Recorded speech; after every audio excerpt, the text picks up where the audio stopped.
C disrespect to the women. So ये क्यों होता है? क्योंकि एक सोच है समाज में कि women is an object to fulfil physical desires. Second, they exist just to serve men and every other.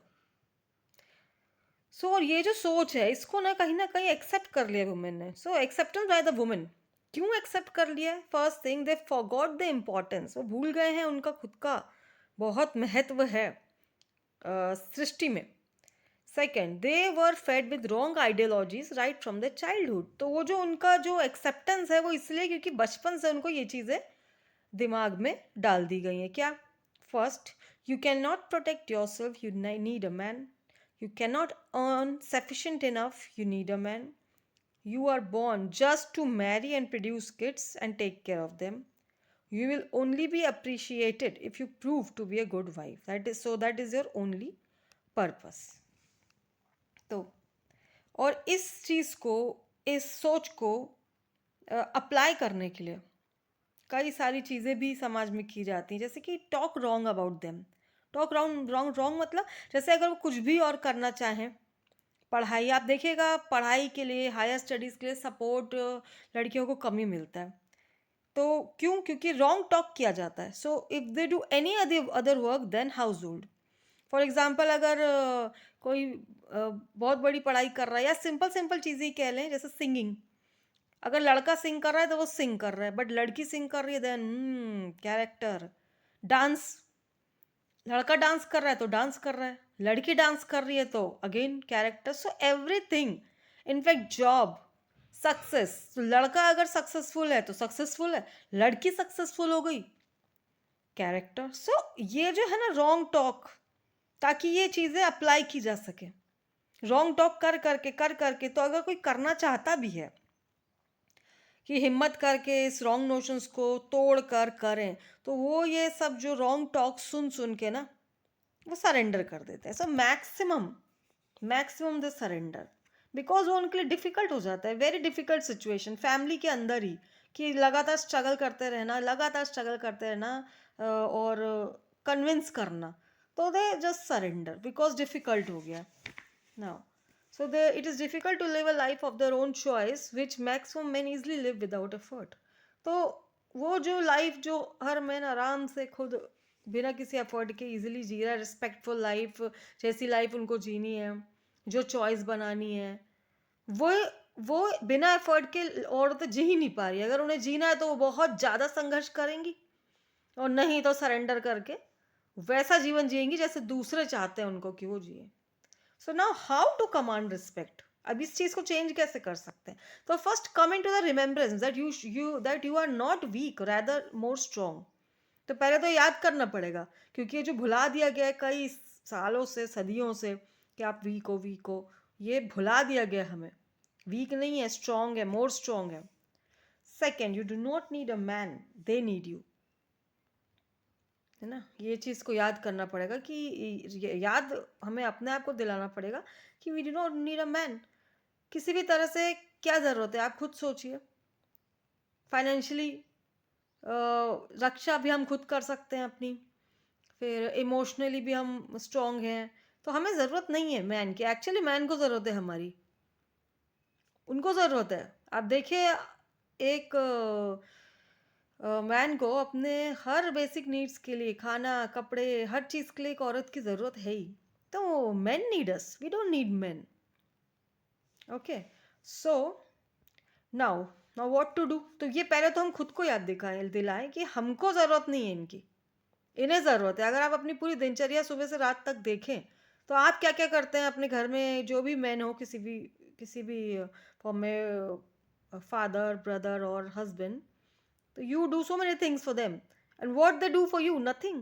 And even you're earning yourself. So क्या रिक्वायरमेंट है भाई मैन की? इनफैक्ट मैं तो कहती हूँ मैन को ज़रूरत है हर लेवल पे, हर फॉर्म में हमारी।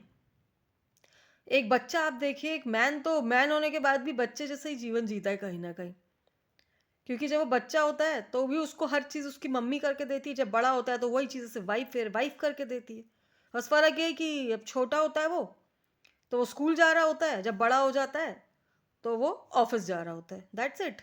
बाकी बड़े होने के बाद भी वो अपना कोई भी काम खुद नहीं कर सकता, तो इनको चाहिए, ज़रूरत है हमारी, हमें नहीं ज़रूरत इनकी। तो ये बहुत ही रॉन्ग चीज़ फैली हुई है समाज में। Okay, so next, stop proving your worth to every relationship in your life, father, mother, sibling, spouse, in-laws, by wasting your energy on them. तो हम लोग क्या करते हैं बचपन से ना, गर्ल्स को जैसे बड़ा किया जाता है कि तुम सिर्फ दूसरों के लिए हो, तुम दूसरों के लिए जीना है तुम्हें, ठीक है, और तुम तभी अच्छी कहलाओगी। तो हम लोग जो अच्छा बनने की कोशिश करते रहते हैं ना, कि हमारा वर्थ हम प्रूव करने की कोशिश कर रहे हैं, हम लोग वर्दी हैं लव और रिस्पेक्ट के। तो हम वो कैसे करते हैं, बहुत सारी चीज़ें करते हैं हर रिलेशनशिप के लिए अपनी लाइफ में। अपने लिए नहीं जीते, अपनी हर चीज़ को बचपन से ही सैक्रिफाइस करना स्टार्ट कर देते हैं। पहले फादर मदर के लिए, फिर ब्रदर सिस्टर्स के लिए, देन हस्बैंड के लिए, इन लॉज के लिए, देन कहीं ना कहीं खुद के बच्चों के लिए। अपनी सारी एनर्जीज को इनके कार्य करने में लगा देते हैं, इनके कार्य करने में लगा देते हैं, ताकि ये हमको ताकि ये हमें रिस्पेक्ट दे। तो अपनी सारी एनर्जी इनके काम करने में, ताकि हम जितना ज़्यादा करेंगे उतना फिर ये हमें रिस्पेक्ट देंगे, लव देंगे। अगर नहीं मिल रहा है तो और करेंगे काम, तो कभी तो मिलेगा। तो हम सारी एनर्जीज को इनमें लगा देते हैं, तो इस वजह से हमें नहीं मिल पाती रिस्पेक्ट। तो रिस्पेक्ट कैसे मिलेगी? When we use our energies for your own growth to make ourselves strong, ठीक है ना, जब हम अपनी एनर्जी को, जो अपनी एनर्जी है उसको इनमें सब में लगाने की बजाय अपने में लगाएंगे, इनको प्रूफ करना कि मैं एक अच्छी बेटी हूँ, मैं एक अच्छी बहन हूँ, मैं एक अच्छी वाइफ हूँ, मैं एक अच्छी बहू हूँ, या मैं एक अच्छी माँ हूँ, इसमें नहीं, अपने पे लगाओ। अपनी एनर्जी को अपने पे लगाओ, अपने आप को स्ट्रांग बनाने में। क्योंकि हमने अपनी एनर्जीज इनमें लगा दी है, तो हमने अपने में नहीं लगाई, तो हमने अपने आप को वीक कर लिया है, कर लिया है। अब हम जो अपनी एनर्जीज को अपने में लगाएंगे, फिजिकली स्ट्रांग बनेंगे, मेंटली स्ट्रांग बनेंगे, financially strong, emotionally strong and spiritually strong. जब हम ये करेंगे, देन पूरी स्टोरी फिर बदल जाएगी, मतलब रिस्पेक्ट मिलेगी। कैसे मिलेगी मैं दिखाऊंगी आपको। See, remove your attention and energy from everybody and work focus on your own growth, because the one who is strong is respected, strong is admired, strong is loved. Nobody loves, respects, or admires the weak. Woman has made herself weak by wasting her precious life force energy in serving others to get love, respect, attention, and admiration. But in this world, if you love, you are ignored. If you respect, you are suppressed. If you surrender, you are disrespected. So world works on the principle of power. So only the display of your powerful self can bring love, respect, attention and admiration. Now, only and only the Almighty honors your love, respect and surrender. Nobody else does. So surrender to the God and set strong boundaries by showing your powerful self to everybody, to the whole world, so that everybody fears you and never dare to mess with you. So the display of strength brings fear, and fear brings love and respect. Thank you.